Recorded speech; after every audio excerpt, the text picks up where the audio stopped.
No nii, tere tulemast, hakkame vaikselt pihta tänase webinariga, et siin mõned inimesed veel teatasid tulevad natukene hiljem, järjest tuleb inimesi sisse, aga hakkame pihta otsast. Kui te tahate, et see ekraan oleks kogu aeg ees, siis te võite selle pinnida, et te võite siis selle ekraani peal leiate sellise väikse nööpnõela suguse asja, vajutada sinna peale ja siis see ekraan jääb teile põhiliselt ette. Kui teil on jooksvaid küsimusi, siis siin on chat kõrval, saate chatis jooksvalt küsida ja kui te tahate päris videoteel või audioteel midagi juurde küsida, siis on siin ka olemas selline käe tõstmise funktsioon, mis on siin ekraani keskel, saate käe üles tõsta ja siis ma vaatan, annan teile õigel ajal võimaluse küsida ja siis saame ka jooksvalt arutada. Aga jah, kui on selliseid kiiremaid küsimusi, need siis chati kirja panna ja siis ma jooksvalt võimalusel ka vastan neile. Ja minu nimi on Martti Mäger ja töötan ettevõttes Termomaja ja meie oleme siis juba üle 10 aasta siin Eestis tegutsenud ja võtnudki sihiks siis väga energiasäästlike majade ehituse ja natukene tutvustan ka, et mis see taust on. Et see tehnoloogia on ise 30 aastat vana ja on tehtud üle 25 000 hoone praeguseks hetkeks ja oleme ka siis tootearenduse partneriks üle Euroopa mitmetele instituutidele, ülikoolidele, laboritele ja oleme ka saanud väga mitmeid just nimelt taastuvenergia, rohelise energia, passiivmaja, nullenergiamaja alaseid selliseid äramärkimisi või auhindasid, mis siis kvalifitseerib ära selle toote kui väga rohelise toote. Ja vaatame korra läbi, millest me täna rääkima hakkame. Et põhilised teemad on siis seadusandlus, hakkame sealt pihta, vaatame, mida praegu nõutakse, mis on võimalused. Vaatame, kuidas siis arhitektuur mõjutab hoone energiakulu, hinda. Võrdleme erinevaid tehnoloogiaid, vaatame üle tervikliku hoone ülesehituse, tegeleme natukene ka hoone sisekliimaga, et miks on oluline, et hoones oleks hea sisekliima ja mis on need faktorid, mis seda mõjutavad. Ja vaatame ka üle siis eriehitustehnoloogiat, kriitilised sõlmlahendused, potentsiaalsed ohud, mis võivad tekkida. Ja lõpuks siis vaatame ka otsa ehituse kiirusele, ehituse hinnale ja kuidas see kõik ühe komplektina siis kokku tuleb. Ja kui me hakkasime neid koolitusi tegema siin viimati, ma arvan, 2016 äkki, siis oligi põnev selline asi, et me vaatasime ka, kuidas Euroopa Liit ja Eesti Vabariik ka hakkab panema päris ägedaid piirmäärasid peale. Ehk näiteks, et milline on siis hoonete energiatarve 1 ruutmeetri kohta aastas ja ma olin väga õnnelik, kui me nägime, et see number on näiteks väikeelamute puhul 50, korterelamute puhul 100 ja siis räägiti sellisest põnevast direktiivist, mis pidi 2018 siis vastu võetama, mis siis pidi ka sellised piirmäärad kehtestama. Ehk me näemegi siin, et 50 kilovatt-tundi aastas oleks olnud siis see nõue, milline peaks olema üks keskmine eramaja energiatarbimise koha pealt. Mis tegelikult juhtus oli see, et kui see 2018 kätte sai, siis avastati, et mitte keegi tegelikult ei taha neid piirmäärasid täita. Ja sealt siis mindi üle sellisele loogikale, et see 50 muudeti väiksemate majade puhul 145-ks, suuremate majade puhul 120-ks ja siis juba väga suured majad, 220 ruutu ja suuremad, muudeti number 100 kilovatt-tunni peale aastas ruutmeetri kohta. Mis tekitas meis nagu küsimusi, et millest selline meelemuutus on ja tegelikult, kui me näeme siis ka korterelamute puhul, kontorihoonetel, avalikel hoonetel, kaubandushoonetel ja terminalidel igal pool tõsteti seda numbrit selleks, et oleks lihtsam seda numbrit täita. ja siis me nagu mõtlesimegi, et okei, et mis siis see seis on ja kuhu me peaksime liikuma. Kui me vaatame seda esimest tulpa, siis see on selline keskmine Eesti maja praegu. See on siis umbes 270 kilovatt-tundi aastase ruutmeetri kohta tarbib kogu energiat. Ja kõige suurem tulp sellest on küte, sellele järgneb ventilatsioon ehk ventilatsioonielekter, siis soe vesi ja koduseadmed. Ja see kõige viimane tulp, see on see, kõige viimane tulp on siis see, kus on nullenergiamajad ja kus on termomaja ka enda tehnoloogiaga. Ja see on see koht, kuhu oleks pidanud siis tulema ka selle 2018 aasta direktiiviga kõik siis nii-öelda eramajad või väike elamud. Ja tegelikult tõsteti see nõue 3 korda suuremaks. Ma võtan siin mõned inimesed veel vastu, kes siin hiljem liitusid. Ehk põhimõtteliselt seda nõuet tõsteti sisuliselt 3 korda kehvemaks ja me jõudsime sellisesse punkti, kus siis praegune nõue on, no ütleme niimoodi, 2 korda parem kui tänane Eesti keskmine maja, aga tegelikult 4-5 korda kehvem, kui ta võiks olla. Ja kus see nagu põhiline koht siis on, mis siin praegu rolli mängib, ongi see, et tegelikult kui me vaatame seda keskmist tulpa on ju, ja võrdleme seda termomaja tulbaga, ehk siis selle kohaga, kuhu me oleksime tahtnud jõuda, siis see peamine erinevus on tegelikult ainult arhitektuuril, ehk kui läbimõeldud on arhitektuur ja teisalt, milliseid materjale kasutatakse. Ja kui me vaatame näiteks sellist küsimust, et kõigil tekib küsimus, okei, et sätime arhitektuuri paika ja hakkame siis kasutama paremaid materjale, et palju see maksab ja tegelikkuses võime öelda, et siis selleks, et jõuda siis keskmisest tulbast siia väiksesse tulpa, kus on siis nullenergiamajad, siis tegelikult see hinnatõus on kuni 10%. Ehk see on see, kui palju need materjalid tegelikult hakkavad seda hinda mõjutama. Ja kui me vaatame seda keskmist tulpa uuesti, siis on näha, et endiselt on kõige suurem osakaal küttel. Ja see on nagu huvitav, et tegelikult nõutakse efektiivseid küttelahendusi. No näiteks, et öeldakse, et peale maasoojuse pumba sisuliselt ei olegi ühtegi kütteallikat, mis oleks siis aktsepteeritav selleks, et saada näiteks korrektsed energiamärgised eramajade puhul. Mis on nagu huvitav, et kui me võtame näiteks nullenergiamaja näite või ligi nullenergiamaja näite või termomaja näite, siis tegelikult justkui see kütteallikas ei ole oluline nii väga, kuna hoone küttevajadus on väga väikene, et siis tegelikult, kui me räägime termomajast, siis põhimõtteliselt ei oleks nagu vahet, kas sa kütad seda pelletiga, kas sa kütad seda õhk-vesipumbaga, kas sa kütad seda maasoojuspumbaga või millegi iganes, on ju. Aga ometigi me räägime hästi palju kütteseadmetest. Riik räägib sellest ja ehitussektor räägib hästi palju sellest, et kui me vaatame, siis inimesed võrdlevad näiteks eri küttelahendust mingiseid komakohtasid, et kui efektiivne on üks pump võrreldes teise pumbaga. Ja ma tuletan uuesti meelde, et tegelikult suurim osakaal sellel suurel roosal kastil siin on disainil ja ehitustehnoloogial, mitte tehnosüsteemidel, mitte kütteseadmetel.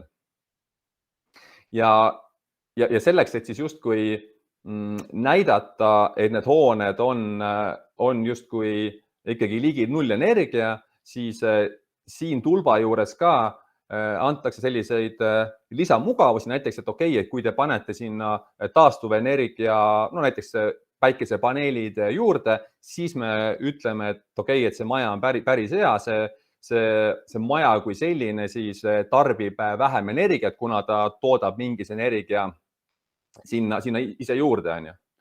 Aga siit jõuame järgmise punktini, vaatan, kas see oli see, vaatame seda natukene hiljem. Ja vaatame nüüd sellist punkti nagu hoone välispiirete õhuleke. et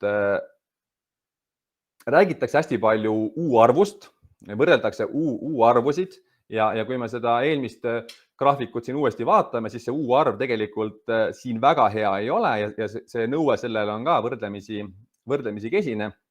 Aga on selline asi nagu välispiirete õhuleke ja praegusel hetkel on lubatud väikeelamutel õhuleke arvuks 4 ehk ta on siis kuupmeetrit tunnis ruutmeetri kohta, võib olla see õhuleke. Kui me räägime rekonstrueeritavast hoonest, siis on see number 6 ja muude hoonete puhul 2,5 ja 4 ja termomaja puhul me räägime sellest numbrist alla 1. Ehk põhimõtteliselt hooned on hästi soojustatud, eeldatavasti. Neil on väga efektiivsed küttepumbad ja paberi peal näeb kõik väga hea välja, aga ometigi need majad lekivad. Ehk see soe õhk lekib nendest majadest välja ja selleks on omad põhjused, sellest me räägime natukene hiljem, et kuidas eri majatüüpide puhul siis see leke tekib. Ja nüüd, kui me vaatame täpsemalt otsa siis nõudeid välispiiretele, siis välisseina sooja läbivus eramajade puhul, elamute puhul on 0,12 kuni 0,22. Katuse ja põranda puhul 0,1 kuni 0,15. Ja akende ja uste puhul 0,6 kuni 1,1. Ja nüüd, kui me vaatame seda, et tegelikult keskmine number, mis Eestis praegu kehtib, on 0,19 on U-arv seinte puhul. Termomaja puhul on see 0,1 ja seega me räägime, et ideaalis väga hästi ehitatud, mis iganes keskmine konstruktsioon on tegelikult juba 2 korda külmem, kui võiks olla selleks, et me saaksime rääkida nendest normidest, millest siis räägiti juba peaaegu 10 aastat tagasi ja mis pidid siis tulema või mis oli vaja vastu võtta aasta 2018, aga siiani pole seda sellisel kujul vastu võetud. Ja kui me vaatame nüüd siis põrandatest ja katlustest, siis see number on 0,13 on Eesti keskmine, termomaja puhul jällegi on see 0,1. Ja siin on ka vastavad numbrid siis mitte elamutele, mis on siis natukene kõrgemad. Ehk siin on nagu veelgi rohkem antud seda lõtku sisse. Ja kui te mäletate seda eelmist tabelit, et kus jällegi siis see Eesti keskmine oli, siis murettekitav koht on see, et kui me projekteerime ja ehitame maju, mis siis tarbivad seal 150 kilovatt-tundi aastas energiat versus 50 ja alla, mis oli plaan ja mida termomaja praegu täidab, siis olenemata sellest, et me paneme enda maja katused täis päikesepaneele või me ehitame enda maja kõrvale päikesepaneelide pargi ja näitame paberi peal, et meie maja näiteks tarbib väga vähe või suisa toodab energiat juurde, siis kuna majadesse ei ole investeeritud tehnoloogiliselt, siis CO2 emissioon on märgatavalt suur. Ehk jällegi, siin on näha mitu siis, kui palju seda traditsioonilise maja puhul seda CO2 sealt tuleb, kui palju ta praeguste normide järgi justkui võiks tulla ja kui palju tegelikult ta peaks tulema, kui majad on projekteeritud ja ehitatud õigete tehnoloogiatega. Ehk jällegi, me võime vaadata seda, et me energiat tarbime vähem, kui me paneme need paneelid sinna maja külge või mis iganes muu taastuvenergia me sinna külge riputame, siis CO2 emissioon on väga-väga suur ja sellest ei saa mitte mingil muul moel kõrvale vaadata, kui projekteerida ja ehitada maju, mis tegelikult ka tarbivad vähe energiat ja mitte ainuüksi nad ei tarbi vähe energiat, vaid mille tootmisprotsess ehk kogu jalajälg alates selle, ma ei tea, puidu lõikamisest või alates sellest ploki tootmisest kuni lõpuni välja, et kogu selle protsessi jalajälg oleks väikene. See on nagu ainuke tee, mida on nagu võimalik siin praegu valida. ja vaatame korra seda, et kus need soojakaod siis on ju, et mille pärast on praegune selline ligi nullenergia maja seaduse mõttes 3–4 korda suuremate õhuleketega ja külmem kui termomaja ja mille pärast siis traditsiooniline keskmine maja on 7–10 korda lekkivam. Ja me näemegi seda, et suurem osa soojusest tegelikult lahkub siit majast läbi välisseinte. Ehk see peaks olema see koht, kuhu me kõige suurema tähelepanu peale paneme. Et meil ei ole mõtet rääkida, et me valime ühe või teise õhksoojuspumba või maasoojuspumba või mis iganes seadme, sellepärast, et seal on efektiivsuse vahe 3–5%, kui me kaotame läbi seinte 35% kogu enda kütteenergiast, mis me siia sisse pumpame, on ju. Ja sellepärast ongi oluline, et esimene samm ongi valida siis väga kvaliteetne seinakonstruktsioon, mis siis esiteks oleks väga hea U-arvuga ja U-arvu mõttes tuleb alati tähelepanu seda, et üks U-arv on matemaatiline, ehk see, mis on paberites antud, ja teine on reaalne U-arv. Ja reaalne U-arv tuleneb kasutusolukorrast, mis tähendab seda, et kui kvaliteetselt on need projekteeritud kihid tegelikult välja ehitatud. No, et näiteks kas puitmaja puhul on kõik need õhulekked takistatud, no näiteks, et seal on kiletõigete kohtade peal ja tuuletõigete kohtade peal ja seal ei ole vigastusi sees. Kas kivimajade puhul on näiteks vill või siis EPS paigaldatud õhutihedalt ja sirgelt sinna seina peale, et need on need kohad, mida vaja seinte puhul vaadata. Ja järgmine koht, kus kõige rohkem välja läheb, on katused. Ja see on hästi huvitav, et kui me vaatame näiteks katuse soojustamist, on ju, et siis selleks, et minna sellise okei lahenduse pealt keskmise maja puhul väga hea lahenduse peale, me räägime siin suurusjärgust 1000 eurot lisainvesteeringut. Ehk kui palju näiteks tegelikult puiste villa rohkem läheb selleks, et jõuda väga heade tulemusteni, et minna nagu okei koha pealt väga hea tulemuse juurde. Ja kolmas kõige suurem koht, kus siis läheb energia minema, on vundamendid või siis põrandad. Ja siin on oluline märgata seda, et suurem osa praegustest vundamentidest on projekteeritud EPS-i peale ja iseenesest EPS-iga on selline probleem, et jällegi matemaatiliselt EPS-il on väga okei U-arv ja ta annab need normid välja, mis on ka riiklikult sätestatud, aga väikse nüansiga. See on see nüanss, et kui vundamendi EPS saab rikastatud veega, mis pinnase sees tihtipeale juhtub, siis juhtub kaks asja. Esiteks läheb U-arv üles, ehk ta enam ei ole normide piires ja teine asi, mis juhtub, on see, et tema pikaajaline kandevõime väheneb. Ja see on see koht, kus Eestis veel natukene silm kinni pigistatakse, et mitmed Euroopa riigid, muuhulgas näiteks Poola, on öelnud, et nemad EPS-i ei luba enam kasutada vundamentide ja põrandaaluste pindade soojustamisel ja on selle välja vahetanud XPS-i või Peripori vastu. Siis Eestis me saame seda veel siiamaani teha, aga see on see koht, kus siis inimesed tegelikult näevad, kuidas neil tulevad ka hoonel kõrgemad ekspluatatsioonikulud, kui võib-olla nad on arvestanud või suuremad kulud, kui näiteks energiamärgis oleks muidu lubanud. Ja siit jõuame sellise huvitava kohani nagu hoone kuju. Et kui me vaatame seda lihtsalt skeemi ja võrdleme 3 hoonet A, B ja C, siis need hooned on kõik täpselt sama suured. Kõik on 100 ruutmeetrised hooned. Ja ainukene asi, mis on erinev, on hoone kuju.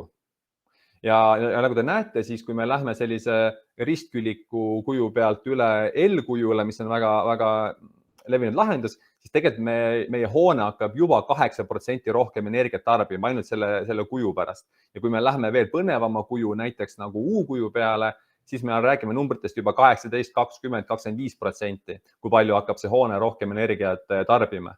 Ja mis loogika on? Loogika on siis selles, mida rohkem on seinapindala, põrandapindala kohta, seda rohkem hakkab see hoone ka energiat tarbima. Eks see on nagu üks selline nagu koht, mida võib-olla projekteerijad peaks siis silmas pidama, aga võib-olla ka erakliendid, kes endale maju projekteerivad ja ehitavad. Et selge see, et kui me räägime väga-väga energiasäästlikest hoonetest, siis on ülioluline mõelda tema arhitektuuri peale ja see arhitektuur hakkab esmalt pihta sellest hoone kujust ehk mida justkui lihtsama kuju me saame hoonele tekitada, et seda vähem ta ka energiat tarbib. Aga selge see, et me ei saa eeldada, et kõik teevad endale ruudukujulisi hooneid või kuubikukujulisi hooneid, et lihtsalt on see asi, mida silmas pidada. Näiteks kui ka energiamärgis läheb väga napiks, et siis on võimalik juba selle hoone kuju arvelt seda energiamärgist saada tunduvalt paremaks. Ehk jah, potentsiaalne võit on selline 10-15%, kui me lihtsalt mõtleme paremini läbi selle hoone kuju. Ja käime korra üle ka nullenergiamaja põhiprintsiibid, et selleks, et hoone tarbiks vähem energiat, on esimene kõige olulisem klausel võib-olla see, et kuhu me selle maja asetame päikese suhtes. Ehk on oluline see, et me saaksime kütteperioodi ajal, me saaksime kätte maksimaalse päikeseenergia ja vastupidi siis suvisel ajal oleks see päikeseenergia või see päikesevalgus oleks siis piiratud. Ehk hoone tuleks asetada krundile sellisel viisil, et tõesti talvel, kui meil on vaja seda madalat päikest, et siis pääseks ruumi lihtsalt sisse ja suvel, kui päike on kõrgemal ja väga intensiivne, et siis ta võimalikult vähe pääseks hoonesse sisse. Ja see peamiselt tähendab seda, et tuleks mõelda siis sellele, kuidas just nimelt suvisel ajal näiteks, et maja mitte liigselt jahutada, et ei oleks vaja maja lihtsalt jahutada, et kuidas siis takistada päikese levikut sinna majja ja kõige selline lihtsam lahendus on muidugi igasugused selektiivklaasid, mis siis peegeldavad päikeseenergiat tagasi, soojusenergiat, aga näiteks ka räästad ja muud arhitektuursed vormid, millega saab siis füüsiliselt takistada seda, et otsene päikesevalgus tuleks hoonesse sisse. Ehk justkui jah, maja peaks projekteerima talvise kasutuse järgi, ehk me maksimeerime siis sellise külma perioodi päikeseenergia läbivust läbi nende avatäidete ja siis suvel me lihtsalt peame kuidagi elimineerima selle tegevuse ära, et see on see järjekord. Teine kõige olulisem punkt on piisav ja homogeenne soojustus. Mida tähendab homogeenne? See tähendab seda, et absoluutselt igas maja sõlmes on takistusteta ühtlase paksusega külmasildadeta soojustus. Ja siin tulevadki need kohad sisse, kuidas eritehnoloogiad siis kas saavad või ei saa selle punktiga hakkama. Kolmas punkt, suurepärased avatäited, ehk me räägime siin sellest, et see võiks olla siis, ütleme 0,8 võiks olla see number nende avatäidete puhul, mis oleks siis juba täitsa okeid passiivmajade puhul. Ja 4. punkt on täielik õhutihedus, ehk see on see markeeritud selle sinise joonega, see tähendab seda, et mitte kuskilt kogu perimeetri ulatuses ei tohi õhk hoonest välja lekkida. Ehk me automaatselt tõmbame kriipsu peale sellisele vanale väga tuntud väitele, et ma tahan, et mu maja oleks hingav. Kui me räägime siin ikkagi praegustest nõuetest ja isegi sellest, et see õhutiheduse arv on 4 kuupmeetrit ruutmeetri kohta, eks ole, tunnis. Isegi sellisel juhul me peame nagu võtma sellise printsiibi, et kaasaegsed majad ei hinga. Ehk need on täielikult väliskeskkonnast eraldatud, on see siis näiteks puitmajade puhul kilega täielikult eraldatud või siis näiteks termomaja puhul on asi natuke lihtsam, et seinte ja perimeetri osas ongi see plokk ise täielikult õhutihe ja lihtsalt katused tuleb siis samamoodi kilega eraldada. Ja siit me jõuame ka järgmise punktini, ehk kuna need hooned ei tohi olla hingavad ei läbi seinte, ei läbi katuste, vundamentide ega ka läbi avatäidete, siis meil on vaja väga efektiivset soojustagastusega ventilatsiooni. Et nagu ma ise ütlen ka, et hoone on nagu inimene ehk et selleks, et ta saaks tervislikult hingata, on tal loodud kopsud ja see ventilatsiooniseade ongi siis hoone jaoks justkui kopsud, mis siis reguleerib nii selle värske õhu olemasolu kui ka siis tegelikult temperatuuri. Ja lähme edasi siis konkreetsemate võrdlustega, et mis siis on traditsiooniline hoone, mis asi on energiasäästlik hoone ja mis on need kõige suuremad erinevused nende vahel. Ja traditsiooniline ehitis on siis, no ma selgitan ka, see on selline ehitis, mis on praegune Eesti keskmine. Ehk sisuliselt selline hoone, mis on ikkagi näiteks siin eelmise buumi ajal 2000 kuni 2010 seal vahemikus ehitatud, et ikkagi pigem on ta uus hoone. Ja teda iseloomustab traditsiooniline arhitektuur, ehk ta ei ole väga hästi läbimõeldud. Tavaline küte ja ventilatsioon, et samamoodi siia ei ole väga rõhku pandud nende valimisele. Odavad aknad, tihtipeale nad on siis kahekordse pakettklaasiga. Ja seal hoonel on kõrge energiatarve ja automaatselt, kuna see arhitektuur ja tehnoloogia ei ole väga hästi läbi mõeldud, siis on ka väga suured riskid külmasildade ja hallituse tekkeks. Ja selline hoone siis tarbib, olenevalt tema suurusest, tarbib siis 180 kuni 260 kilovatt-tundi aastas energiat.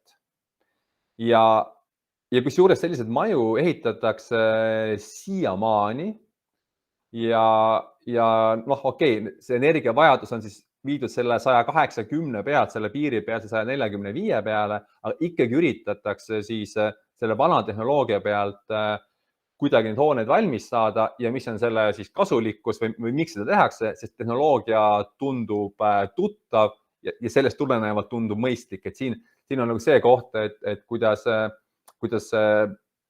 ma ei tea, sõber soovitab, sõber ehitas 15 aastat tagasi endale maja, ütles, et tema kasutas neid tehnoloogiaid, selliseid materjale, selliseid tehnosüsteeme ja sina peaksid ka tegema samamoodi. Ja projekteerijate koha pealt samamoodi oleme seda tähele pannud, et projekteerijad siis ka valivad tehnoloogiad, mis on neile juba ammu tuttavad. Neil on juba AutoCADis, ArchiCADis, Revitis, kus iganes juba family'd ja blokid valmis tehtud ja mugav on selle pealt siis minna ja ka järgmine hoone projekteerida. Ja tundubki igati loogiline nii siis projekteerija, ehitaja kui ka siis kliendi seisukohalt. Ja järgmine samm on siis ligi nullenergiamaja ehitis, ehk see on nüüd see kategooria, mis siis praegu on miinimumnõudena siis Eestis küsitud, on ju. Ja sellel on juba siis läbimõeldud arhitektuur, U-arvud siis seinte puhul 0,22 kuni 0,15 parimal juhul. Seal peab olema juba soojustagastusega ventilatsioon ja tegelikult ka korralik kütteseade. Sellel on juba kvaliteetsed aknad, ehk siis vähemalt 3-kordse pakettklaasiga aknad. Ja selle energiavajadus jääb siis 100 kuni 145 kilovatt-tunni kohta ruutmeetri kohta aastas. Ja tundub väga hea plaan, sellepärast, et see on 50% efektiivsem kui traditsiooniline maja. Ehk kui me räägimegi siin majast, mis tehti 10-15 aastat tagasi, siis see ligi nullenergia ehitis, ehk see praegune seaduslik norm on tegelikult siis 2 korda peaaegu soojem, on ju, kui traditsiooniline maja.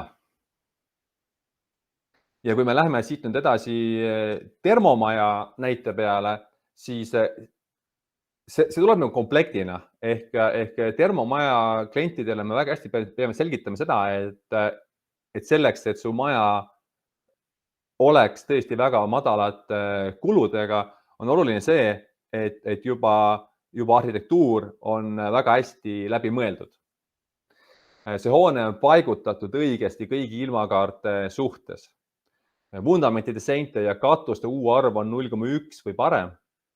Külmasildade ja õhuleket puudumine väga hea soojustagastusega ventilatsioon ja samamoodi ka kvaliteetne kütteseade. Ja siis passiivmaja aknad, kus siis see number on 0,85 või parem. Mis see tähendab, on see, et siis see on maja, millel on väga homogeenne soojustus ja sellest tulenevalt tal ei ole ka õhulekkeid ja kuna tal ei ole õhulekkeid, tal on homogeenne soojustus, siis tal puuduvad ka külmasillad ja kui ei ole külmasildasid, siis puudub ka kondensihallituse tekkeoht.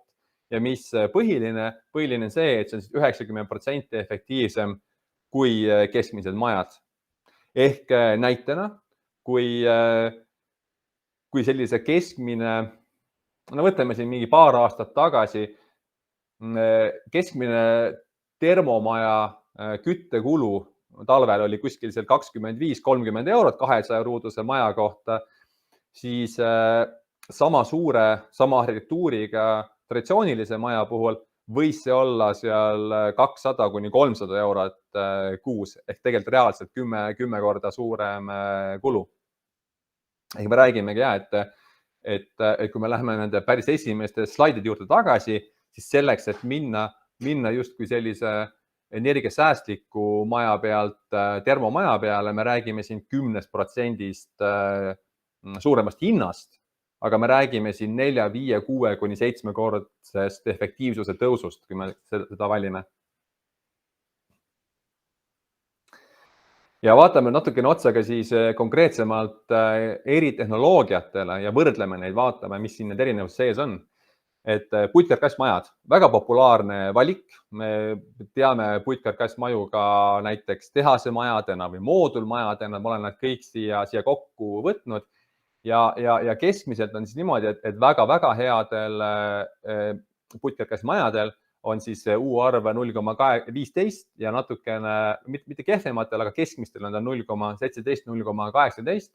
Ja me räägime siin seinte paksusest 250-300 millimeetrit, mis tähendab seda, et puitmaja puhul siis sisuliselt kogu seina paksus on ka soojustuse paksus. Ja sellise hoone seina maksumus on 140 eurot ruutmeeter, me räägime praegu jaehindadest. Ja mis on siis ohud? Ohud puitkarkassmajade puhul on siis õhulekked, niiskuse kondenseerumine ja konstruktiivsed nihkumised. Õhulekked tähendavad seda, et kui näiteks on sellele kilele, aurutõkke kilele on tehtud sisse kas või väiksemad augud, siis hakkab sealt see niiske soe õhk lekkima konstruktsiooni. Ja tüüpiline näide on see, et elektrik laseb doosifreesiga augu sisse, aga tegelikult on see asi palju tõsisem, et kui näiteks, ma ei tea, liitekohad on teipimata või mis iganes muud väiksemad augud sinna tekivad, siis tegelikult juba hakkab see niiske õhk liikuma sinna konstruktsiooni sisse. Ja konstruktiivsed nihkumised tähendavad seda, et kuna puit on elus materjal, siis olenevalt temperatuurist ja niiskusest hakkab see konstruktsioon mängima rohkem või vähem, mis tähendab, et tekivad siis vähemalt mikromõrad ja see tähendab seda, et ehitajatel näiteks tuleb ka siis 2 aasta pärast minna ja need seinad ja laed korraks üle käia. Et see on just tegelikult enamasti need puitmajad ei jää nagu lõputult mängima, aga esimesed paar aastat, kuni ta siis nii-öelda paika jookseb, siis need ohud on seal täielikult olemas. Ja vaatame korra siin sellist tüüpilist külma talveilma, ehk väljas on reaalselt 20 kraadi külma, toas on 20 kraadi sooja ja väline õhuniiskus on 60% ja sisemine õhuniiskus on soovituslik 55%. Ja sellisel juhul juhtub selline asi, et siin üleval pool on nüüd siis välispind ja siin allpool on sisepind ja siin me näeme, et tegelikult sellisel juhul hakkab niiskus kondenseeruma selle sisemise soojustuse sisse. Et loogika on selles, et siin on tüüpilisel juhul on siis välimine soojustus ja sissepoole pannakse siis aurutõkke kile ja sinna pannakse peale enamasti siis 50 millimeetrit näiteks villa ja selle peale on juba kipsplaat. Ja siia siis olenevalt temperatuurist või olenevalt aasta-ajast võib hakata siis kondenseeruma niiskus. See ei ole nagu väga-väga sage probleem, sellepärast et nagu nii külma ilma meil väga tänapäeval ei ole, eks ole, aga oluline on seda mõista, et ma praegu siin vaatan numbrit, et sisetemperatuur on 20 kraadi. Aga näiteks, kui me juba paar protsenti või paar kraadi tõstame sisetemperatuuri, siis see niiskusprotsent hakkab nagu väga-väga kiirelt tõusma. Et näiteks inimesed, kes tahavad, et nende toas oleks 25-26 kraadi sooja, siis nende jaoks puitmajades hakkab see niiskus kondenseeruma juba seal, ütleme, miinus 10-15 kraadise õhutemperatuuri juures.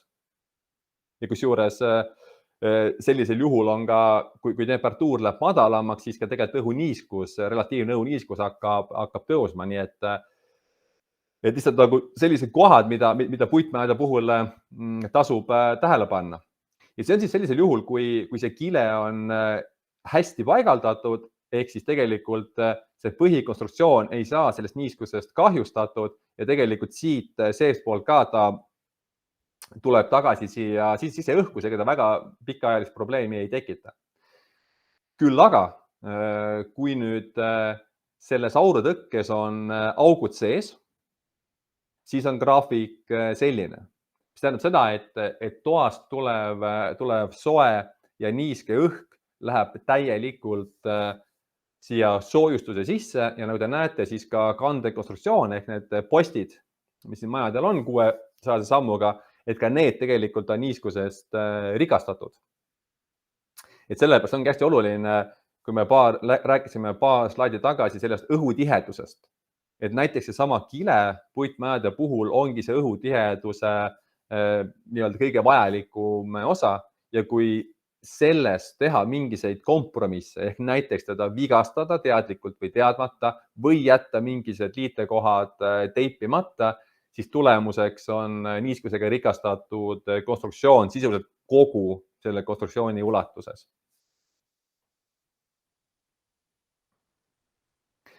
Ja vaatame ka korra siis veel puitmajade puhul potentsiaalseid külmasildasid. No ütleme nii, et puitmajade puhul need külmasillad ei ole väga hullud, sellepärast et puit on ise ka võrdlemisi hea soojuse isoleerimisel. Seega see pilt tundub võib-olla hullem, kui ta tegelikult on, aga lihtsalt oluline on mõista seda, et puitmajade puhul kindlasti sellised sõlmed, kus on rohkem puitu versus soojustust, näiteks võime võtta kas sellised nurgapostid, siis on potentsiaalne oht, et need nurgapostid, akende, uste ümbrused ja võib-olla ka vöökohad ja nii edasi, et need on potentsiaalsed külmasillad. Ja külmasild tähendab seda, et okei, et sealt justkui hakkab siis soe õhk lekkima majast, aga teistpidi on see, et külmasildade koha peale tekivad niiskuskahjustused. Ja eriti puitmajade puhul, kui sul on väiksemgi külmasild, siis see tähendab automaatselt seda, et ei ole tagatud selle hoone pikaajaline püsivus. Ehk kui see tekib sinna hallitus ja ühel hetkel tekivad juba mädanikud, et see on väga selline tüüpiline probleem, mis siis on puitmajade puhul, kui sõlmed ei ole ideaalselt lahendatud. Ma ei räägi, et need ei saa teha ideaalselt, aga need on need riskikohad.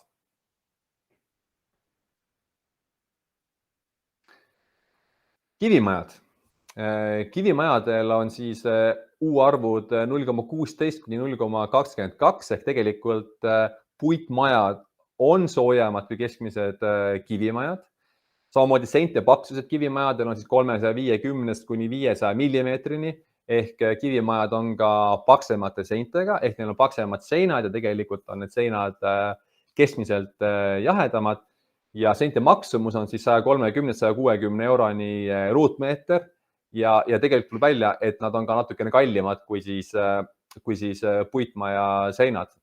Aga see annab meile siis stabiilse konstruktsiooni ja tegelikult paljud kliendid eelistavad seda, et okei, ma maksan natukene rohkem raha, aga vähemalt mul on stabiilne konstruktsioon ehk kivimaja justkui müüb siiamaani paremini kui puitmaja. Ja kui me vaatame neid hindasid, siis see hinnavahe ei ole nagu väga suur, et see on võib-olla siin paarkümmend eurot maja ruutmeetri kohta, maja seina ruutmeetri kohta.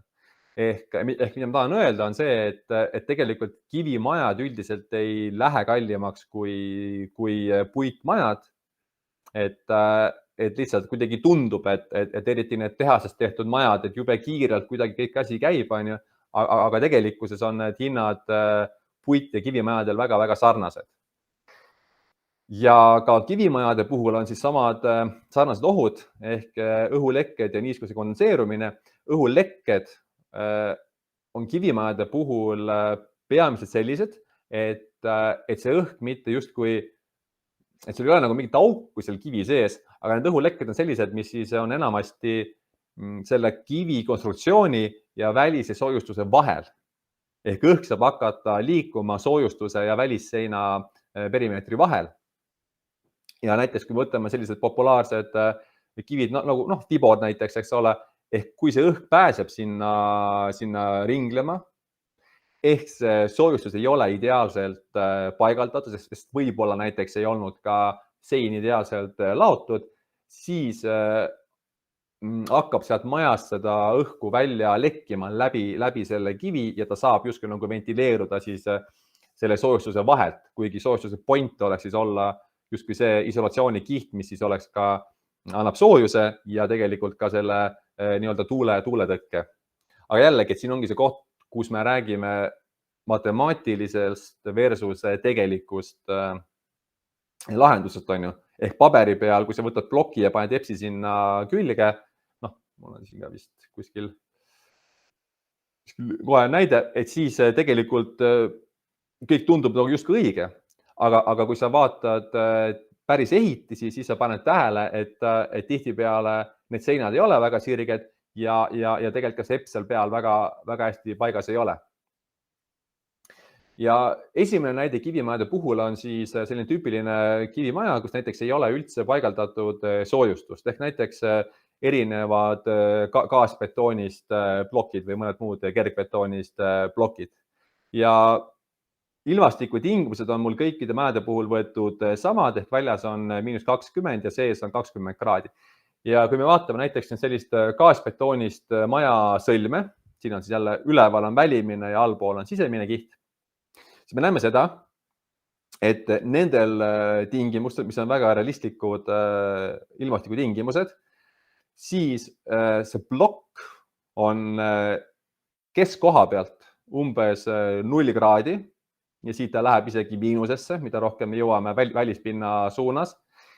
Ja samal ajal on see plokk selles samas kihis 100% satureeritud niiskusega. Ehk see sama sõlm, kus on need tilgad siin näha, kus on need tilgad siin näha ja kus me näeme siin -10, ütleme siin 0 kuni -10 kraadini temperatuuri, siis siin kohas on ploki sees niiskus, mis on alla 0 temperatuuri juures, mis automaatselt tähendab, et seal hakkab tekkima siis kristalliseerumine ja põhimõtteliselt hakatakse seda ploki struktuuri lõhkuma.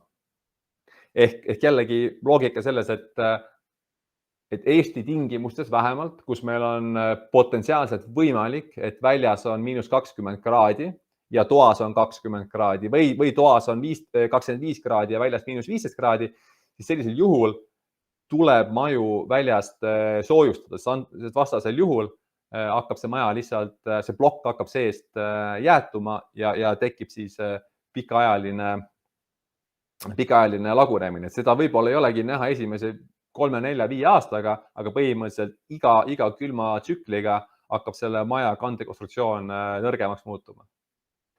Ja teine tüüpiline näide on kivimajad lisasoojustusega, mis on tegelikult soovituslik lahendus, sellepärast et siin me näeme väga selgelt, et see soojustuskiht, mis siin väljas on, et see niiskus jääb sellesse punkti või selle kihi sisse ja tegelikult kandekonstruktsioon ise ei ole kunagi niiske ega ole kunagi ka külm. Ehk kui me tõmbame selle sama joone, me näeme, et juba see EPS-i see sisemine kiht siin on 5 kraadi, kui väljas on -20 kraadi ja tegelikult see plokk ise on keskmiselt sellise 10-15 kraadise temperatuuri juures, mis on nagu väga hea lahendus. Et jah, korraks jälle eelmine pilt ette, et ilma soojustuseta plokk, mis on kusjuures väga paks plokk, eks ole, 500 millimeetrine plokk, et siin on plokk seest niiske ja samamoodi see plokk ise on kuni keskmise piirini negatiivse temperatuuriga, siis siin on plokk ise soe ja mitte mingisugune niiskust selle ploki sees ka ei ole. Küll aga on kivimajadel üks potentsiaalne oht, et olenevalt plokkide tüübist ja olenevalt silluste pikkustest tavaliselt siis isegi kui sillused võib-olla saab teha nii-öelda sooja materjaliga, näiteks sellest samast gaasbetoonist, siis tihtipeale müürivööd betoneeritakse. Ja nüüd selle pildi peal ongi siis seda näha, et kuidas siis, no siin on küll ka müürivöö ja sillus justkui ühe tükina ja ongi näha, kui drastiline vahe on siis nii-öelda tavaliselt seinal, ehk siin all see roheline ala versus siis need müürivööd, kus on siis betoon. Ja see on see koht siis, mis on väga riskantne just nimelt kivimajade puhul. Ehk siia me ütleme, et minimaalselt võiks peale panna 200 mm soojustust, ehk et hakkaks see koht siin stabiliseeruma. Et see pilt on tehtud nüüd siis ilma soojustuseta, et ongi siis lihtsalt selline tüüpiline kergbetoonist plokk ja siis betoonist sillus koos müürivööga. Termomajad. Termomajade puhul me räägime U-arvust 0,1 ja siin on huvitav nüüd seda tähele panna, et see seinte U-arv on 0,1, et selle tehnoloogia puhul arvutuslik ja reaalne U-arv on tegelikult samad. Ja see tulenebki sellest, et termoploki puhul me valame selle nii-öelda maja valame soojustuse sisse. Eks see termoplokk on justkui lihtsalt selline vorm ja me valame betooni sinna vormi sisse, mis tähendab, et igasugused sellised õhuliikumised, õhulekked, konstruktsiooni, kandekonstruktsiooni ja soojustuse vahel on täielikult välistatud. Termomaja seina paksus on 450, ehk ta on küll selline võib-olla 15-20 sentimeetrit paksem kui puitmaja, samas ta on sarnane või isegi väiksem kui mõned kivimajad ja seinte maksumus on circa 165 eurot ruutmeeter. Ja võrdlegi nüüd seda, et kui puitmaja oli kuskil 140 ja kivimaja 130-160 on ju, et siis jah, okei, termomaja on justkui napilt kõige kallim tehnoloogia, aga me räägime sellest, et seina soojus on siin siis 50-90% soojem. Lisaks sellele ei ole siin siis külmasildasid ja puuduvad õhulekked ja sellest me räägime natukene hiljem uuesti. Ja võib-olla kõige olulisem punkt on see, et termomaja pakub siis stabiilset konstruktsiooni, kuna kogu maja tervikuna on üks suur raudbetoonkeha. Ehk sellisel juhul, kui peaks näiteks tekkima vundamendis mingiseid nihkeid või mis iganes muid probleeme, siis see raudbetoonkeha on väga stabiilne. Ja kui vundament vajub, siis ei vaju meil alla mitte üks sein, mitte üks sektsioon mingisest hoonest, vaid siis meil võib-olla kogu see termomaja natukene kaldub, aga see kujukindlus on täielikult tagatud sellisel juhul. Mis tähendab seda, et esiteks ta on väga turvaline ja tugev, aga teistpidi on see, et siis puuduvad ohud näiteks mõrade teketele, eks ole, et välisseintes ei ole võimalik mõrasid tekitada selle tehnoloogiaga. Ja vaatame ka siin siis neid samadel tingimustel vaatlusandmeid on ju, et siin on jällegi näha, et termoploki puhul siis temperatuur juba siit, see on väliskiht ja see on sisekiht, et kui on väljas -20 kraadi, siis soojustust takistab nii palju, et siin piiri peal, kus soojustus saab kokku betooniga, on tegelikult temperatuur juba 12,5 kraadi. Ja see tähendab seda, et see betoonkeha, see kandev osa on väga-väga sooja temperatuuriga. Ehk siin ei ole võimalik niiskuse tekkele ega ole ka võimalikust külmumisele. Ja siin on ka siis järgmine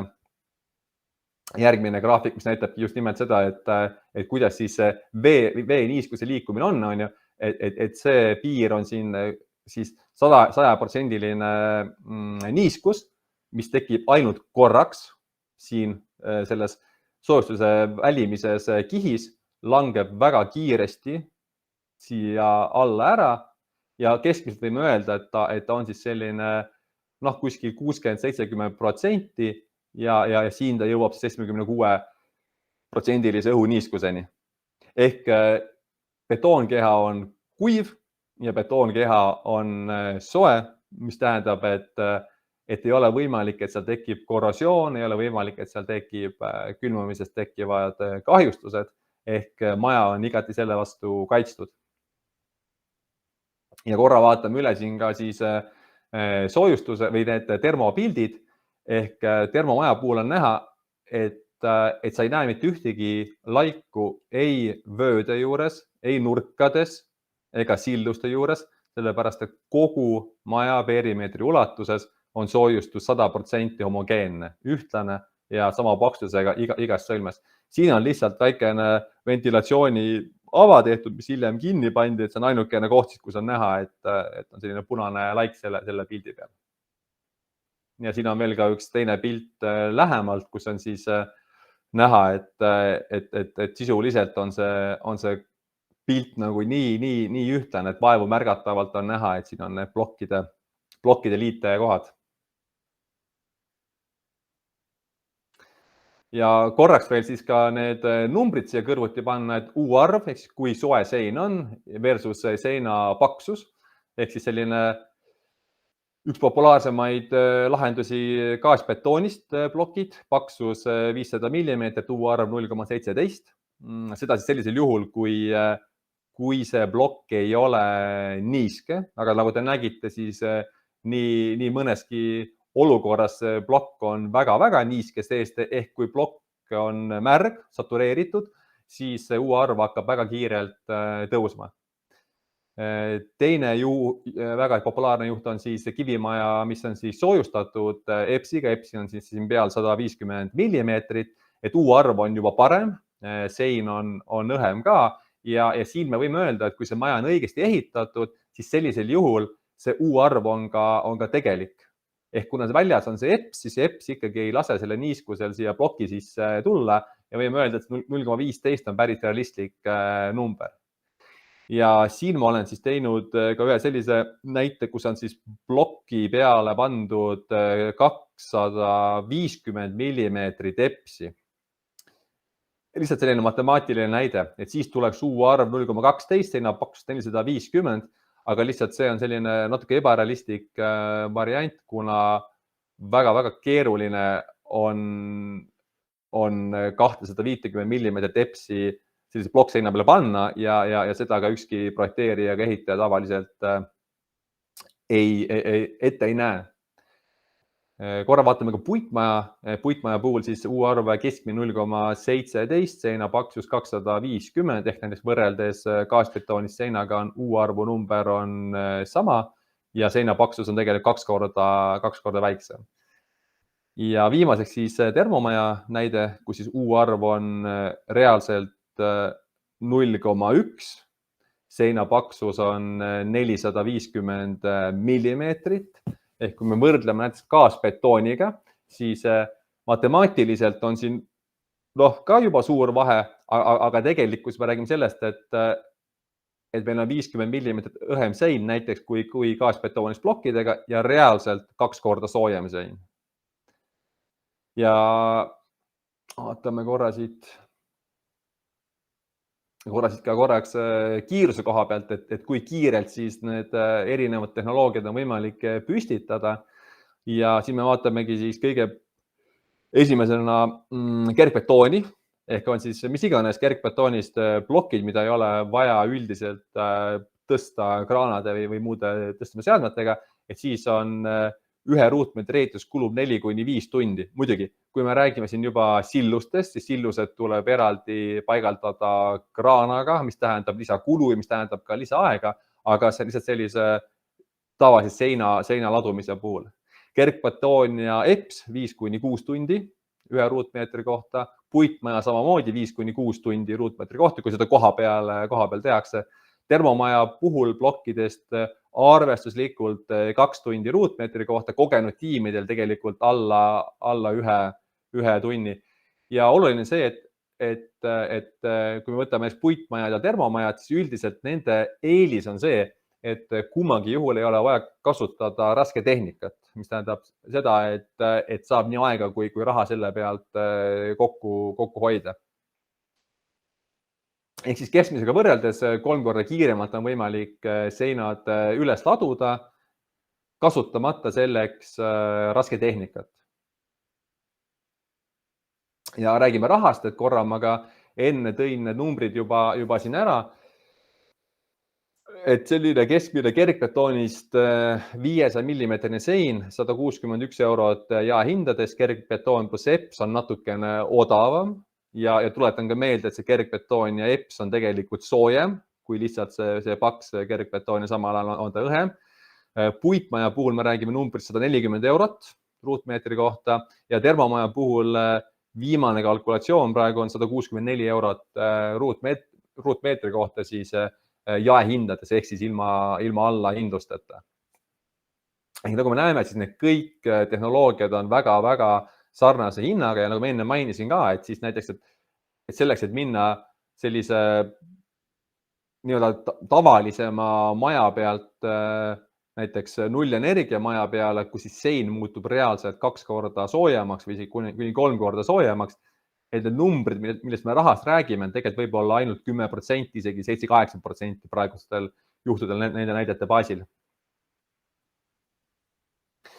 Ja korra võtame ka ette siis, mis see kasulikkus on, kui me räägime nüüd termoplokkidest näiteks tehnoloogiana. Esiteks see, et termoplokk pakub välja täislahenduse väikemajadest kuni avalike hooneteni. See tähendab seda, et meil on olemas erinevad ploki kategooriad, mis sobivad eramajadele, mis sobivad avalikele hoonetele ja põhiline erinevus, mis tuleb sisse, ongi siis näiteks selles tule taluvuses on nüüd väikemajadel on see number ühesugune, avalikel hoonetel teistsugune ja meil on siuke olemas tooted, mis on 120 minutit REIga sertifitseeritud ehk saab ehitada sellest ka avalikke hooneid väga lihtsalt. Teine oluline punkt on see, et kõik sõlmed on lahendatud. Ehk kui me hakkame termomaja puhul päris vundamendist pihta ja läheme kuni katusteni välja, siis iga sõlm on lahendatud. Kõik need plokid lähevad hambasse üksteise külge kinni. Igal pool on soojustus homogeenne, igal pool on tagatud õhu tihedus. Ehk on väga lihtne seda maja projekteerida, kui sa tead, et kõik sõlmed on normatiivselt lahendatud. Ja väga lihtne ja üleüldse, kuna need plokid on ideaalsete mõõtmetega, nad lähevad 5 sentimeetri kaupa standardpikkustega ja ka 5 sentimeetri kaupa standardkõrgustega, siis väga lihtne on ka neid projekteerida justkui nagu arvulises mõttes. Ja ma arvan, kõige olulisem punkt on see, et tegelikult see on väga stabiilne ja homogeenne konstruktsioon. Ehk praeguse ajani justkui ei ole stabiilsemat konstruktsiooni, kui on raudbetoon. See tähendab seda, et kui projekteerite mis iganes hooneid termoplokkidest, siis see ei ole kellelegi tehnoloogiliselt uus toode, kuna iga konstruktor, projekteerija teab, mis asi on raudbetoon ja oskab konstrueerida majasid raudbetoonile. Ja raudbetoon tähendab seda, et me räägime siin väga suurtest, väga pikkadest silletest, mis on võimalik teha. No näiteks avade silded, mis oleks muude plokkidega või ka võib-olla puiduga keerulised, puiduga võib-olla oleks nagu tehtav, aga samas siis tekib sinna külma sild, kui me sinna mingi väga massiivse ematala paneme. Seega on väga lihtne nagu mis iganes idee muuta termoplokist hooneks, siis alates väikemajadest kuni suurte avalike hooneteni välja. Ja ta on out of the box lahendus ehk see tehnoloogia vastab nõuetele. Ta on praegu juba 3 korda parem kui need nii-öelda nullenergiamaja nõuded, mida seadustega nõutakse. Võtad selle toote lahenduskastist välja, paned paika, valad betooni sisse, väga hea, sul on sertifitseeritud nullenergiamaja sein olemas. Et see tagab nagu sellise väga lihtsuse ja kindluse kogu selle projekteerimisprotsessi juures. Kasulikkus ehitajale. 3 korda kiirem seinte püstitus. Ehk sa saadki võtta selle töö sisse, teha selle väga kiiresti ära, minna uue objekti peale või siis lihtsalt ehitada neid objekte kiiremini, eks sa hoiad väga palju aega selle pealt kokku. Ta on lihtne ehitusprotsess ehk need tooted on lihtsad, nad kinnituvad üksteise külge ilma ühegi kinnitusvahendita, ei ole vaja liime, ei ole vaja segusid, ei ole vaja neid omavahel kokku siduda, mitte midagi sellist, sa võid laduda üles terve korruse või isegi kuni 5-meetrise seina ja hakata siis seda täis betoneerima. Läbi aasta ehitatav, mis on ka väga suur pluss, sellepärast et kuna me valame selle betooni sinna vormi sisse, mis on väga-väga soe vorm, siis me saame sisuliselt läbi aasta ehitada. Isegi nagu -10 kraadi juures on termoplokist väga edukalt võimalik ehitada, kartmata, et tekiks mingiseid külmakahjustusi. Ei ole vaja spetsiifilisi tööriistasid. Tähendab seda, et plokkide lõikamine käib kõige lihtsamal kujul käsisaega. Plokki on väga lihtne lõigata, seal on iga 5 sentimeetri tagant on joon olemas, saad ideaalsest kohast selle ploki läbi lõigata, sul ei ole vaja mingiseid teemantsaagisid või muid platesaagisid, on väga lihtne seda plokki jupitada. Ei ole vaja eriväljaõppega spetsialiste, ehk sisuliselt abitööjõuna või isegi päris tööjõuna sa saad kasutada inimesi, kes ei ole võib-olla müürsepad, kellel võib-olla ei ole väga sirge silm ja väga hea käsi. Aga kui ta nagu oskab 2 Lego klotsi omavahel kokku panna hammas hambasse, siis ta oskab ka seda plokki paika panna. Selge see, et lõpus tuleb see maja ikkagi üle loodida enne betoneerimist tugedega teda kinni hoida, aga justkui see tööprotsess ise ei vaja eriväljaõppega spetsialiste, mis automaatselt tähendab seda, et sa saad kasutada võib-olla soodsama hinnaga töölisi või sa võid kasutada siis inimesi, kes muidu teevad muid töid, näiteks võib-olla ta on muidu puussepp, aga ta ei ole müürsepp, sa saad selle puussepa laenata selle objekti peale ja ta on võimeline seda plokki laduma. Ja veel olulisem on võib-olla see, et ei teki probleeme seinte kuju kindlusega. Et väga tüüpiline see, et ehitajad käivadki seinasid ja lagesid üle pahtseldamas ja värvimas, sellepärast et alati tekivad mingised vajumised, mingised nihkumised, mingised kuivamised, mingised deformatsioonid.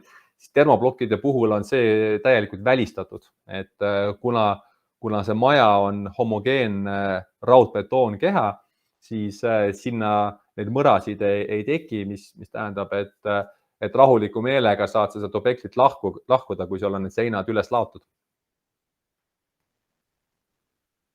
Ja vaatame natukene ka seda tehnoloogiat lähemalt. Et siin on selline läbilõige sellised standardpaketist, mida me siin Eesti turul pakume, ehk meil on olemas siis vundamendi lahendus, mis on siis samamoodi küll passiivmajale sertifitseeritud ehk alla 50 kilovatt-tunni aastas ruutmeetri kohta majadele, et on olemas siis selline spetsiifiline plaatvundamendi lahendus, mis on samamoodi klikkpõhimõttega, ehk me paneme need Lego klotsid siis perimeetrina ümber maja paika ja samamoodi paneme sinna sisse siis põranda aluse soojustuse, valame betooni peale ja siit juba hammas hambasse saame edasi minna seinte ladumisega. Ja siin on oluline mõista seda, et vundamentide puhul on vaja mõista ka seda materjali tähtsust, on ju. Ehk nagu ma ütlesin, siis väga populaarne materjal siiamaani on EPS, sest EPS on natuke odavam kui teised materjalid, aga ta on ainukene materjal, mis ei oma sellist pikaajalist kandevõimet, seega majad hakkavad vajuma. Võib-olla olete näinud ka eriti näiteks lindvundamendist majade puhul, kuidas siis 4-5 aasta pärast sul parketi ja liistu vahel on selline 5 millimeetrine ava, see tähendab seda, et su kogu see vundament on kokku pressitud seal 4-5 millimeetrit. See on väga tavaline EPS-ist vundamentide puhul. Ja teine oluline punkt on see, et EPS-ist vundamendid tõmbavad niiskust sisse ja kui vundamenti soojustus tõmbab endale sisse niiskust, siis tema U-arv läheb üles, mis tähendab, et vundament läheb külmaks ja põrandas tekib külma sild. Meie kasutame siis selle näitena, mis siin praegu ka ekraanil on, kasutame Peripori, mis on siis EPS-i-laadne toode, nagu XPS on EPS-i-laadne toode, aga ta on väga tugev ja ta on vett hülgav ja ta on kinnise pooriga, ehk ta ei tõmba vett sisse. Ja suurim erinevus ongi selles, et enamasti siis, või alati XPS-ist ja Periporist detailid justkui tehakse vormidena ja EPS tehakse lõigatuna. Ja juba see fakt, et see EPS on lõigatud, tähendab, et see poor on avatud ja sinna läheb niiskuse sisse, mis siis seda U-arvu hakkab vaikselt tõstma. Termomaja sillused. Et siin on nagu näha siis see koht, et olenemata sõlmest, näiteks silluse koha peal, ikkagi on väljas 250 mm soojustust, nii nagu ka mis iganes seina muus elemendis ja ikkagi on igas sõlmes 150 mm raudbetooni. Ehk mis iganes kohast me selle maja justkui pooleks lõikame, see pilt on alati täpselt sama. Siin on väline soojustus, siin on see betoonkeha 15 cm ja siin on see 5 cm sisekiht. Ehk homogeenne soojustus igas maja sõlmes. Ja sama kehtib ka müürivööde puhul. Et siin on näha siis selline L-kujuline termoploki müürivöö detail, et jällegi siin on seina detail, 25 cm soojustus, 250 mm soojustus, 150 mm betooni ja täpselt samad numbrid on ka siis siin, et see müürivöö samamoodi 150 betooni ja 250 välissoojustust. Ehk siin sõlmes on soojustus ja kandekonstruktsioon mõlemad homogeensed. Ja lahendus ka siis puitvahelaele ehk puitvahelaega on niimoodi, et sisuliselt kui oled selle plokirea siia ära ladunud, siis sa võid ta siiamaani täis betoneerida, panna need talad, lõigata siia noaga sisse või saega lõigata siia sisse need talad, laduda uus plokirida siia peale ja valada nad betooni sisse. Ehk väga lihtne on siis ka puitvahelagesid väga kujukindlaks teha ja väga selles mõttes, et sa ei pea neid kuhugi nii-öelda kinnitama või midagi freesi, midagi tegema, vaid lihtsalt paned nad siia sisse ja valad pärast siia betooni ümber ja ongi see lahendus täiesti olemas.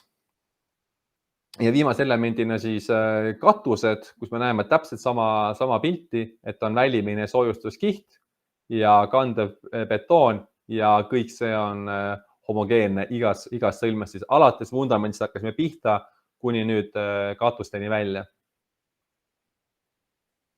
Ja viimase näitena selline betoonkeha, et mis siis selle vormi sees on ja jällegi igas sõlmes kogu maja ulatuses on siis raudbetoonkeha, kus siis müürivööd ja sillused on armeeritud natuke tihedamalt, nurgad ka natuke tihedamalt armeeritud ja siis siin iga meetri järel umbes on siis vertikaalsed varvad ja siis on ka horisontaalsed varvad iga paari plokirea järel.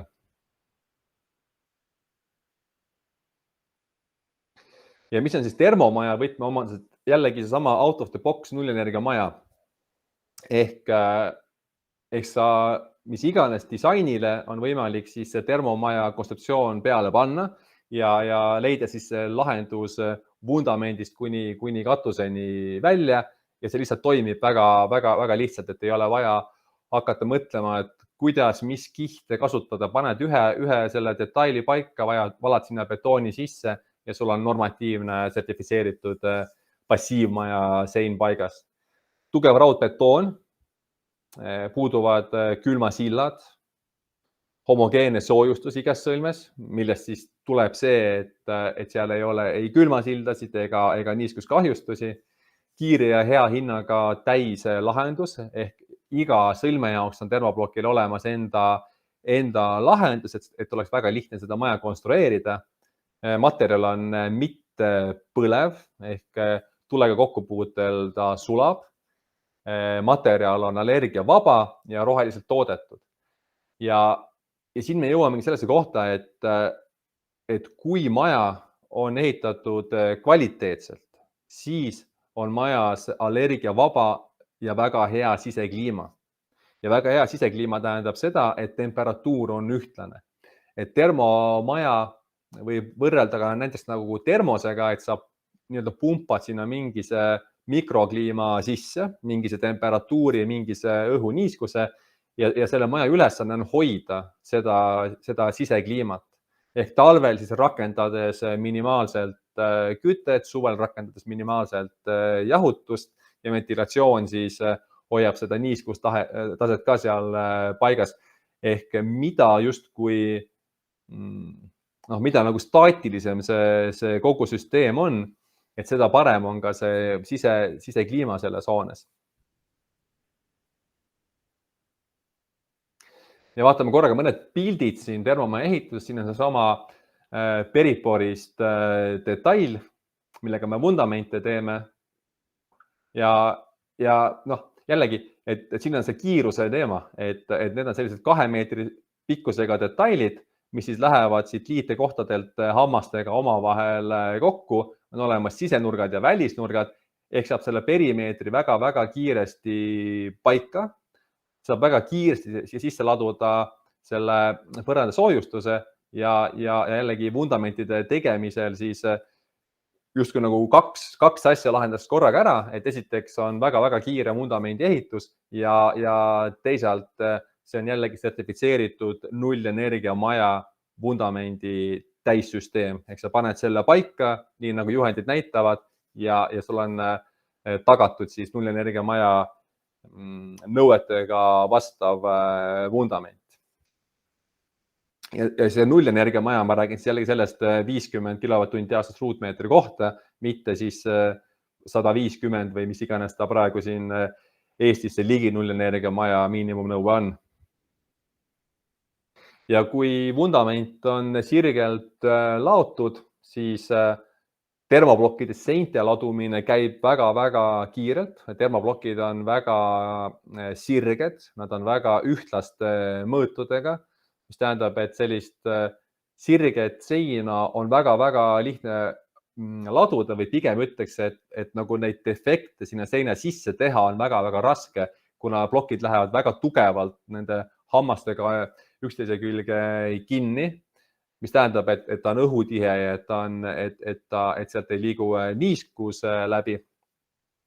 Et on väga lihtne seda seina sirgena laduda ja selleks, et seda seina siis ka betoneerimise ajal hoida sirgena, on meil kohe olemas sellised spetsiaalsed toed, mis siis kinnitatakse seina külge, tõmmatakse EPS-i tüübliga siia kinni ja saame siis kalibreerida seda pikkust, et see sein sirgeks lükata, ehk väga lihtne on hoida seda seina sirgena. Ehk selle jaoks on tehnoloogial olemas täiesti omad lahendused, mitte ainult ei paku siis seda plokki, vaid pakume ka täis lahendust, et kuidas see maja päriselt valmis ehitada.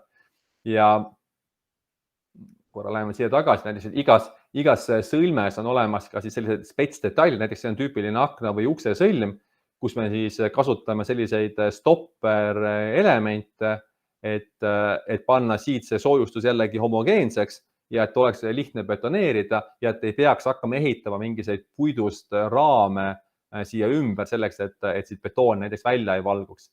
Ehk põhimõtteliselt, kui te olete selle termomaja kokku ära pannud, selle Lego kokku ära pannud, et siis võidki sinna betooni sisse valada, teda tugedega paigal hoida ja ongi väga muretu, lihtne ja kiire ehitusprotsess.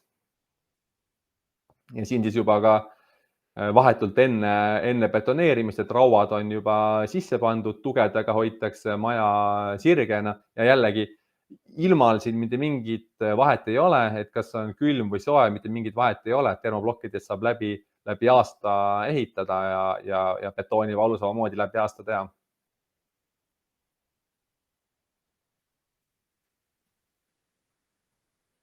No ja siin ongi näha, et see maja ehitatigi talvisel ajal, et siin päris suure lumega veel saadi sinna fermid peale, et see on väga tüüpiline on näha siis mõnda termoplokist maja ehitust ka keset talve või siis näiteks ka praegu siin kevadisel ajal on võimalik termoplokis väga mugavalt ehitada, isegi kui on lumine. Ja mõned näited siis ka majadest. Et siin on juba siis termomaja fermideni valmis ehitatud ja siin on oluline nagu seda vaadata, et isegi need kohad, kus on justkui need viilkatused ja need kolmnurksed seinaosad, et need ka on võimalik täisbetoneerida. Ehk siis kuni sinna üles tipuni välja on võimalik termoplokiga ka väga keerulisi hooneid lahendada, et siin ei ole vaja mingiseid puidust neid ülemisi osasid ehitada, et saab termoplokiga minna siis tõesti vundamendist kuni sinna üles välja täislahendusena. Siin on üks selline spetsiaalne vahelaesüsteem, mis on samamoodi siis, see on nüüd EPS-i baasil tehtud, ehk ta on väga kerge vahelagi, mida me oleme tihti termomajade puhul kasutanud ja selle loogika ongi selles, et siin see kandev osa on ainult need i-talad, mis siia vahele jäävad, ehk ta on betoonlagi, aga samal ajal ta on väga kerge.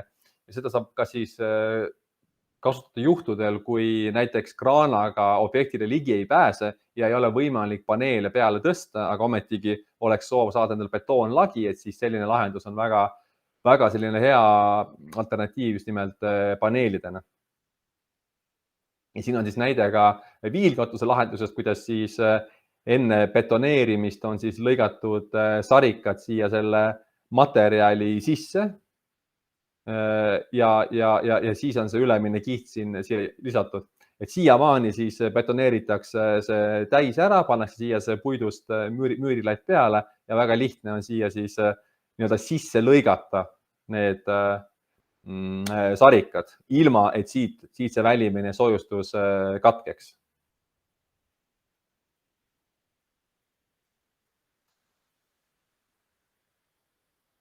Ja veel üks näide, et tihti küsitakse, et kuidas siis näiteks paigaldada elektrit, vett ja nii edasi, et see on väga lihtne, et saab kas lihtsalt noaga või saega või kuuma traadiga siia sisse lõigata ja see sisemine kiht on 50 millimeetrit, mis tähendab, et siin taga on kohe raudbetoon, ehk sa saad kinnitada need doosid.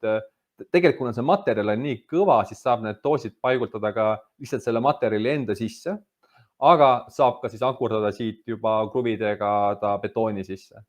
Ja teine küsimus, mis alati sisepindade kohta küsitakse, et kuidas siia asju kinnitada, no näiteks, ma ei tea, mööblit või kas või pildiraam, et kergemad asjad, mis on seal kuni paarsada kilogrammi, saab selle sama materjali enda sisse kinnitada. Et EPS-i tüüblid kannavad 80 kilogrammi ühe tüübli kohta. Ehk näiteks köögikapp, mis sul seal on võib-olla 100-kilone kapp koos nõude ja asjadega, et see on võimalik siis tegelikult ainult 2 EPS-i tüübliga selle sama materjali sisse paigaldada. Kui me räägime juba raskematest asjast, näiteks nagu boilerid või võib-olla, ma ei tea, mis veel raskemad elemendid teil majas on, et siis need saab ankurdada raudbetooni, mis on 5 sentimeetri kaugusel sellest välimisest või sisemisest kihist ja siis juba 150-175 kilogrammi ühe kruvi kohta on kandevõime. Ehk asjade kinnitamine sisepinnale on ülimalt lihtne.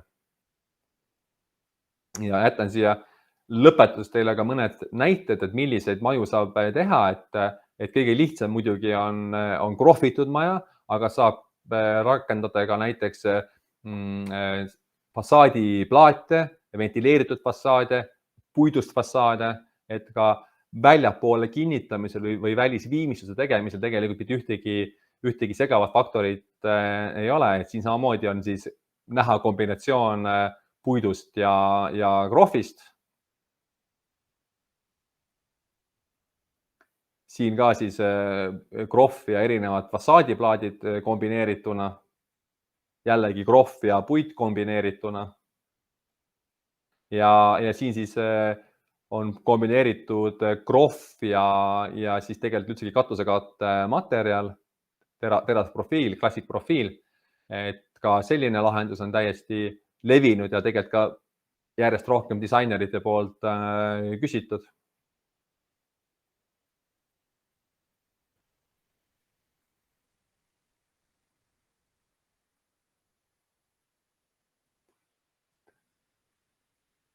Ja siis viimane punkt, kuhu ma tahtsin jõuda sellega, et küsitakse, et no kui suuri maju saab siis sellest ehitada ja sellele vastame niimoodi, et sellest kõige kõrgem on kas 11 või 12 korrust kortermaja ehk termoplokkides saab ehitada kortermaju, saab ehitada ärihooneid, saab ehitada avalikke hooneid, sellest on ehitatud haiglaid, mingid lennujaama osasid, sellest on ehitatud kõrbes, ma ei tea, 5-6 tuhande ruutmeetrine eramaja ehk ta sobib siis väikemajadele, suurtele majadele, eramajadele, avalikele hoonetele ja ta sobib väga külmadesse piirkondadesse ja sobib ka väga kuumadesse piirkondadesse, kuna ta töötab justkui termosena ja hoiab seda sisekliimat siis nii temperatuuri kui ka õhuniiskuse mõistes.